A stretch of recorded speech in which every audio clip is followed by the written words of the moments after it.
মুখ্যমন্ত্ৰী এজন পাইছোনে, কিন্তু আমি কথাবোৰ ক'লে অলপ মিয়া গোন্ধায়। গতিকে উজনিত ৰাইজে মূলসুঁতিৰ ৰাইজে সিদ্ধান্ত লওক।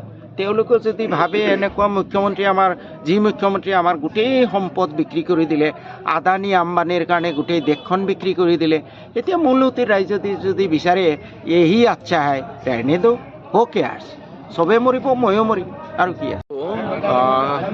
প্ৰথম হ'ল এনেকুৱা 6 বেডেড ফেব্ৰিকেটেড ইউনিট আলপতি MPHCৰ লগত এটা হৈছে, সেইটো উদ্বোধন কৰিলোঁ, কামৰ নমুনা চালোঁ। নতুনকৈ এটা হেল্থ চাব চেণ্টাৰ 2মহলীয়া আৰোগ্য মন্দিৰ আমাৰ আলপতিত, সেইটো উদ্বোধন কৰিলোঁ। আজি ইয়াতে আপোনালোকৰ বাগমাৰাতো তেনেকুৱা এটা 6 বেডেড ফেব্ৰিকেটেড ইউনিট উদ্বোধন কৰিলোঁ। আৰু আমাৰ 3টা চাব চেণ্টাৰ আদৰোৱা হৈ আছে, চুকাৰজাৰ 3 নম্বৰ বাগমাৰা, 4 নম্বৰ বাগমাৰা আৰু তাৰ লগতে পশ্চিম বাগমাৰা চৰৰ এটা নতুন স্বাস্থ্য কেন্দ্ৰ এতিয়ালৈ আৰম্ভ হোৱা নাই।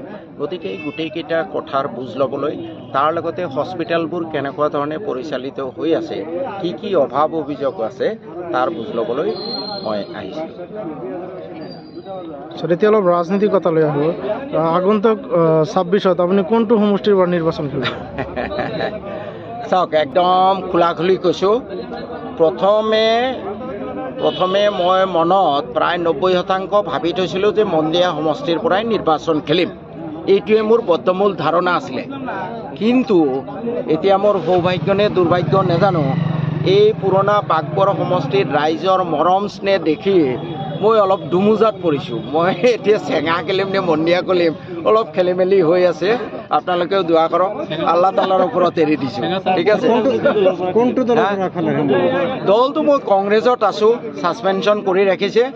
মই এতিয়া আজি আপোনালোকৰ যোগেদি কওঁ যে আগতে যি 5টা প্ৰশ্ন উত্তৰ বিচাৰিছিলোঁ মই কংগ্ৰেছ দলৰ পৰা, এতিয়া আপোনালোকৰ যোগেদি সেইটো আৰু অকণ মডিফাই কৰি দি আছোঁ যে কংগ্ৰেছ দলে যদি তেওঁলোকৰ ইস্তাহাৰত প্ৰকাশ কৰে যে আমি শাসনৰ গাদীত আহিলে শদিয়াৰ পৰা ধুবুৰীলৈ নদী নিয়ন্ত্ৰণ কৰিম, আমি শাসনৰ গাদীত আহিলে নদী ভঙা যিখিনি মানুহ আছে তেওঁলোকক উপযুক্ত সংস্থাপন দিম, চৰকাৰী নীতিমতে 7 বিঘা মাটি দিম খেতি কৰিবলৈ, 1 বিঘা মাটি ঘৰ বনাবলৈ দিম। যদি চৰকাৰী ইস্তাহাৰত প্ৰকাশ কৰে যে আমি চৰকাৰত আহিলে শদিয়াৰ পৰা ধুবুৰীলৈ নেলি চাউল খোৱাৰ দৰে যিবোৰ ঠাইত বা বাজবাৰী আদিৰ দৰে যিবোৰ ঠাইত নিৰীহ মানুহ বিভিন্ন সংঘাত বা একপক্ষীয় আক্ৰমণত নিহত হৈছে, তেওঁলোকে শিখসকলৰ নিচিনাকৈ ক্ষতিপূৰণ দিম। যদি চৰকাৰী ইস্তাহাৰত প্ৰকাশ কৰে যে আমি অন্তত পাৱাৰত আহিলে 10টামান গুৰুত্বপূৰ্ণ মূল্যৱান ৱাকফ সম্পত্তি উদ্ধাৰ কৰি আমি উন্নীত কৰিম বাণিজ্যিক। যদি চৰকাৰী ইস্তাহাৰত প্ৰকাশ কৰে যে আমি চৰ অঞ্চল বা অন্যান্য যিসকল ভূমিহীন মানুহ চৰকাৰী ভূমিত বসবাস কৰি আছে তেওঁলোকক আমি মাটিৰ পট্টা দিম, তেওঁলোকে ইস্তাহাৰত প্ৰকাশ কৰিলেও মই ইনশাআল্লাহ আগতে কোৱাৰ দৰে কংগ্ৰেছৰ গোলাম হৈ থাকিম। কিন্তু যদি তেওঁলোকে নকয়, নিশ্চিতভাৱে মই বিকল্প ৰাজনৈতিক দলৰ আশ্ৰয় লৈ 2026ত নিৰ্বাচন খুলিম। সেই বিকল্পৰ চিন্তা চৰ্চাত আছোঁ, ৰাইজৰ লগত আলোচনা বিলোচনা কৰি আছোঁ। ইতিমধ্যে ৰাইজৰ দলৰ যোগদানৰ আলোচনা তেনেকুৱা কোনো স্থিৰ সিদ্ধান্ত হোৱা নাই। হয়, বিভিন্ন মোৰ সমৰ্থকসকলৰ ফালৰ পৰা দাবীও আহিছে বা বিভিন্ন ধৰণৰ আলোচনা বিলোচনা চলি আছে, কিন্তু কোনো ধৰণৰ স্থিৰ সিদ্ধান্ত লোৱা নাই। কাৰণ মই বিচাৰি আছোঁ কংগ্ৰেছ দল ভাৰতৰ ভিতৰত বিশ্বৰ ভিতৰত আটাইতকৈ ধৰ্ম নিৰপেক্ষ সংবিধান হ'ল কংগ্ৰেছ দলৰ।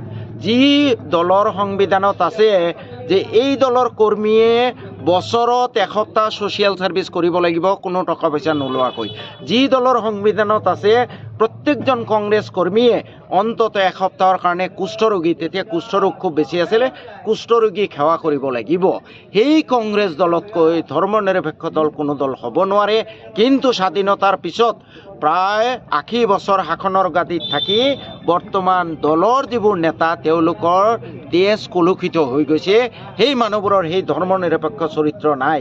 মই বিচাৰি আছোঁ যি দলে ভাৰতৰ স্বাধীনতা আনিলে সেই দলে আগৰ সেই ধৰ্ম নিৰপেক্ষ চৰিত্ৰ, আগৰ সেই দেশৰ প্ৰতি সমৰ্পিত যি চৰিত্ৰ, সেই চৰিত্ৰ আকৌ তেওঁলোকে সেই চৰিত্ৰৰে উজ্জীৱিত হওক, সেইটো বিচাৰি আছোঁ।